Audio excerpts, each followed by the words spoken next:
நேற்று இரவு மாண்புமிகு உள்துறை அமைச்சர் அவர்களை அவர் இல்லத்தில் இரவு 10 மணிக்கு சந்தித்து பேசினேன். தமிழ்நாடு அரசியல் குறித்து அவரிடம் கலந்து ஆலோசித்தேன். முக்கியமான எல்லாத்துக்குமே தலைநகர் டெல்லிக்கு வந்துட்டு இருக்கீங்க, அதுக்கான காரணம் ஏன் சார்? இன்னைக்கு 2 தடவை தான் சார் வந்திருக்கிறேன். ஏன்னா வரல, இப்போ அன்னைக்கு ஒரு தடவை, இன்னைக்கு ஒரு தடவை, 2 தடவை தான் வந்திருக்கிறேன். ஏன்னா அவர் அங்கே நிறைய அவர்களாம் பல வேலைகள் ஏன்னா 4-5 ஸ்டேட்டில் தேர்தல் அறிவிச்சிட்டாங்க. அந்த பணியை நோக்கி பணி செஞ்சுட்டு இருக்கிறாங்க. அதனால் நான் வந்து பார்த்துட்டு போகிறேன். ஏன்னா மறுபடியும் நாங்கள் தேர்தல் முடிவு வரைக்கும் பார்க்க முடியாது. அதனால் வந்துட்டு தொகுதி பங்கீடு சம்பந்தமான விஷயங்களை எல்லாம் வரும்.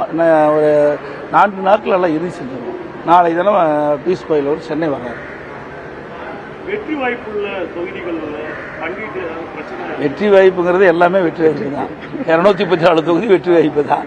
அவர்கள் எது வெற்றி வாய்ப்பு இருக்குதோ அதுக்கு தகுந்த மாதிரி அமர்ந்து பேசி முடிவு செய்யும்.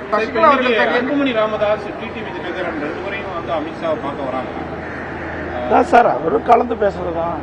எப்படி இருக்குது தமிழ்நாட்டுடைய அரசியல் சூழ்நிலை எப்படி இருக்குதுன்னு கலந்து பேசுறது தான். 2-3 நாட்களா மூத்த நிர்வாகிகள் மகளிர் பற்றி சில கருத்துக்களை தெரிவித்தது ஒரு சார். அதாவது கூட்டத்தில் இருக்கும்போது ஒரு தவறான வார்த்தை வரும்போது அந்த தவறை உணர்ந்து அதற்கு மன்னிப்பு கோரிவிட்டார்.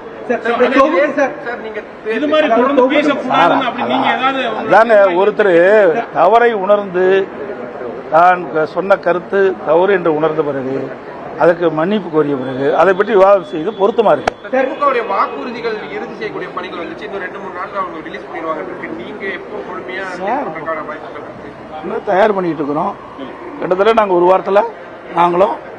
ஒரு வாரத்தில் எங்களுடைய தேர்தல் அறிக்கை வெளியிடப்படும்.